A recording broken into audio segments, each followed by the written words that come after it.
Yeah, so what that got to do with Sister Minaj? Because there's a lot of fans online having a conversation right now following our interview if whether or not Kenneth, who's Nicki Minaj's husband, should be doing the same for Nicki Minaj because she's online and there's a lot of things that she's saying and but different that things that wasn't are the reason happening. she shot at Charlamagne, was it? No, forget me. Why did she come at Keyshia? I don't understand. Like, what did anything Keyshia have to say? Nicki Minaj didn't just lose a Twitter fight, she deleted her entire account after Keysha Kaoir exposed her in a way no one saw coming. And the timing? Suspicious as hell. It started on October 20, 2025, when Kesha and Gucci Mane sat down for a candid interview on The Breakfast Club. Between laughs and promotional chatter, Kesha dropped a line that would ignite an entire digital firestorm. I delete his apps. I control everything at home. In seconds, the internet clipped and looped that soundbite, dissecting every syllable.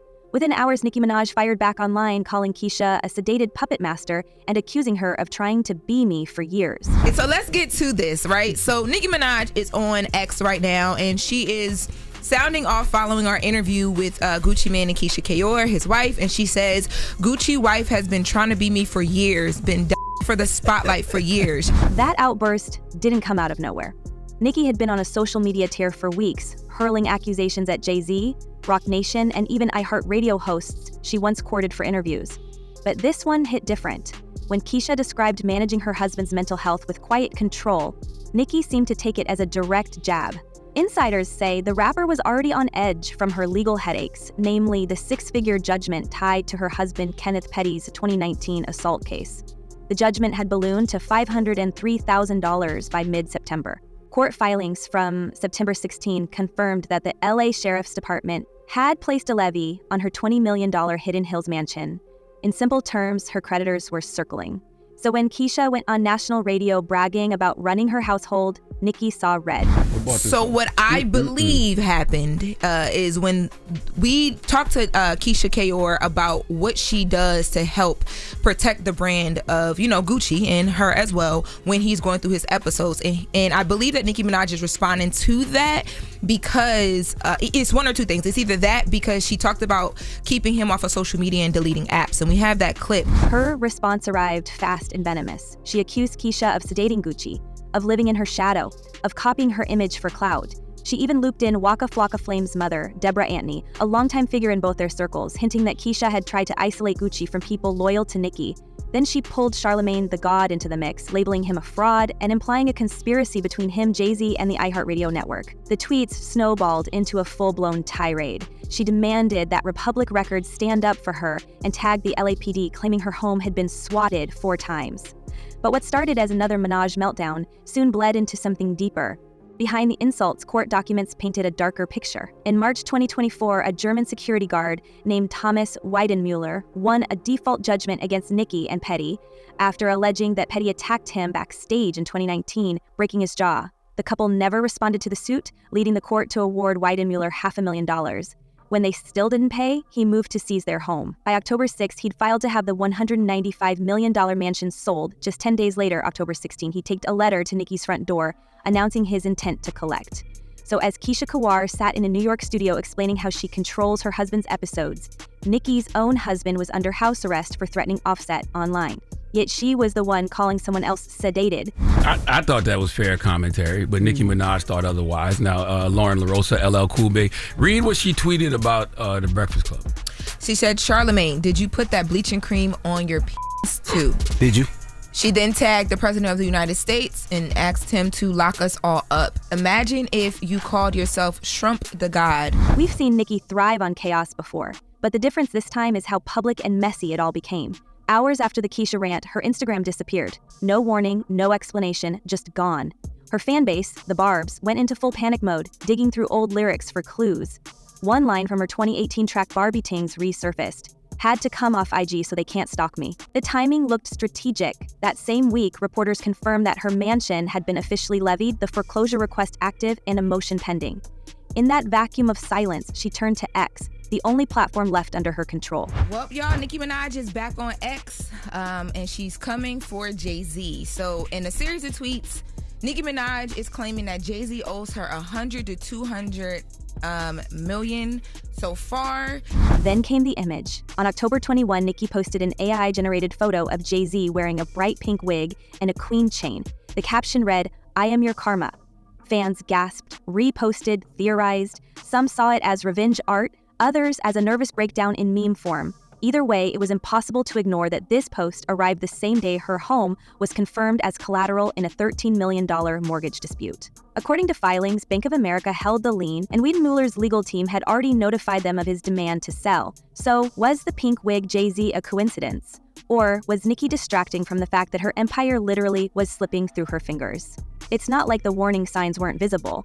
On October 15, just 5 days before her Twitter implosion, Nicki had addressed the lawsuit herself, writing that a business manager never told her about the judgment.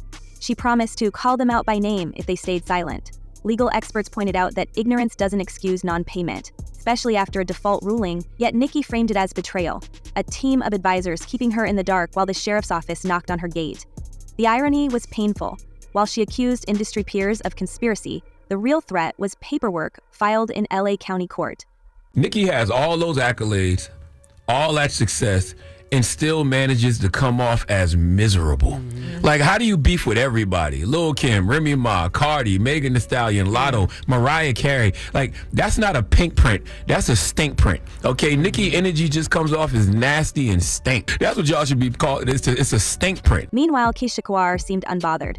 Clips from her Breakfast Club appearance trended all week, with fans praising her for her candor. She'd spoken about Gucci's bipolar disorder, about protecting his privacy, about taking his phone when he spirals.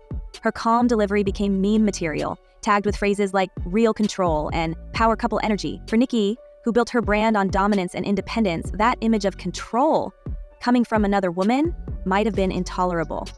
She'd just been named Donkey of the Day by the same radio host sitting across from Kesha. And then Keyshia casually described deleting Gucci's apps, just as Nicki's own posts had become her biggest liability. The backlash was swift. Fans and blogs contrasted the two women, Keyshia, poised and private, Nicki, volatile and public. Even former insiders whispered that Nicki's team was urging her to log off before she made things worse. But the rapper doubled down instead, insisting that she was under attack by media gatekeepers and industry plants. The phrase, "they don't want me to win," became her refrain, echoing through her ex-posts as court filings continued to surface online. By the weekend, screenshots of her property levy were circulating with captions like "Queen of Foreclosure." Her defenders called it fake news. Her critics called it karma.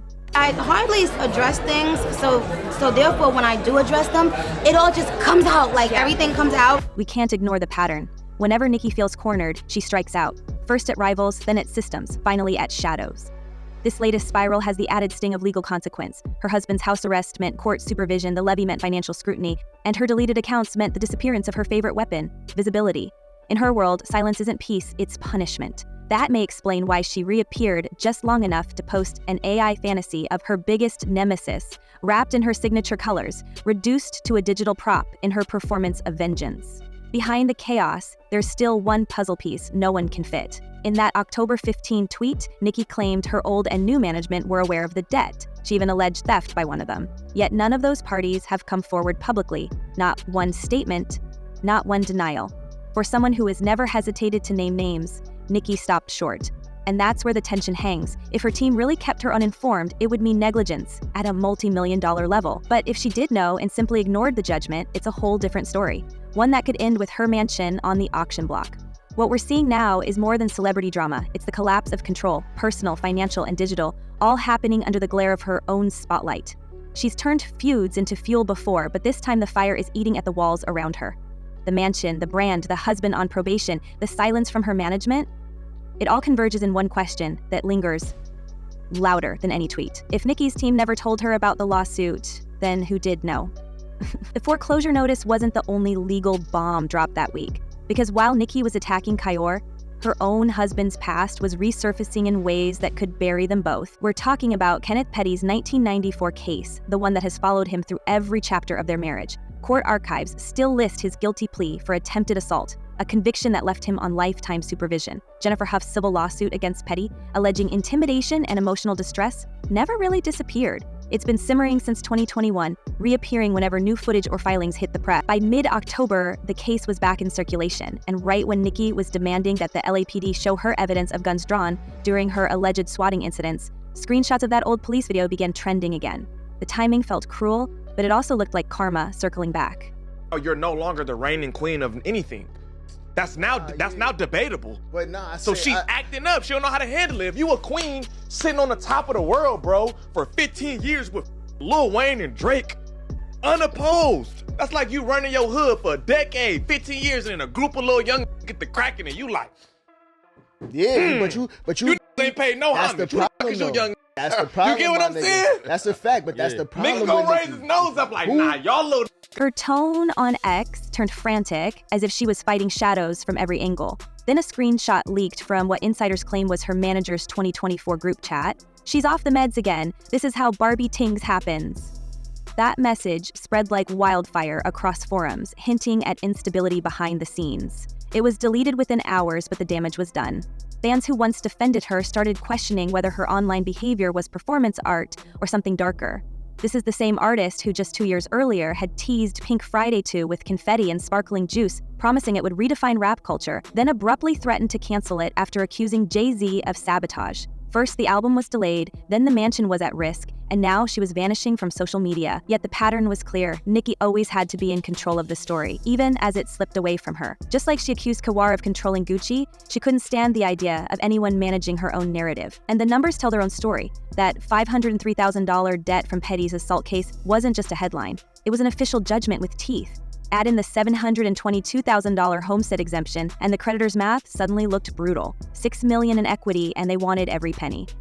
A legal analyst explained that when a celebrity's assets are leveraged that tightly, the process moves fast. Within months, the mansion could go to auction if the couple failed to settle. It's almost poetic. Nicki calling others sedated, while her own empire teetered under paperwork. The pink pillars and marble floors of her Hidden Hills fortress might soon belong to a bidder she'll never meet. She feels like blogs and online platforms don't touch what she's saying, and they don't cover all of her words fully because it's Jay-Z and Roc Nation. Well, I'll tell you this, I have no idea about their business, but if someone owed me $200 million, then I would be in court, not on X, and I guarantee you if she ever took that to court, that would be a huge story. Meanwhile, her relationship with Republic Records seemed to crack in public view. She tagged them directly, pleading for backup, but the label said nothing. No statement, no defense, not even a polite acknowledgement. Silence is lethal in celebrity warfare. It made her look abandoned, or worse, expendable. Behind the scenes, insiders whispered that her public tantrums were costing her allies, that executives didn't want to inherit her chaos, and while Nicki's posts spiraled between spiritual proclamations and cryptic threats, Kaoir's interview stayed online, untouched. Gucci's team offered no apology, no retraction, no comment. To the outside world, it looked like everyone else had moved on, leaving Nicki alone in the echo chamber she built.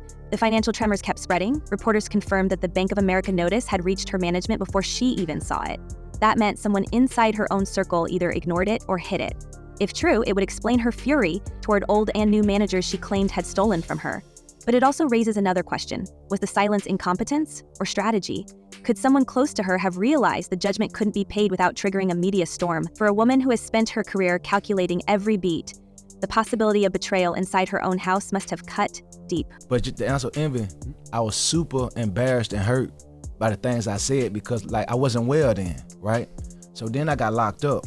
So a lot of those people who I was saying stuff to, they were like, they never gonna mess with me no more. Mm-hmm. So even when I got out 3 years later, I still was like, I apologize to Ross, Drake, Nicki, all them people accepted my apologies. They just don't know. It's like a weight off my shoulders because I had been Fans still tried to spin the chaos as a rebrand. Some called it the Gag City era, a digital breakdown recast as performance art. But the courtroom doesn't care about aesthetics, and neither do creditors. Publicly, Nicki spoke about karma, divine justice, and industry plots. Privately, sources claimed she was meeting with new attorneys and refinancing the mansion to cover the levy.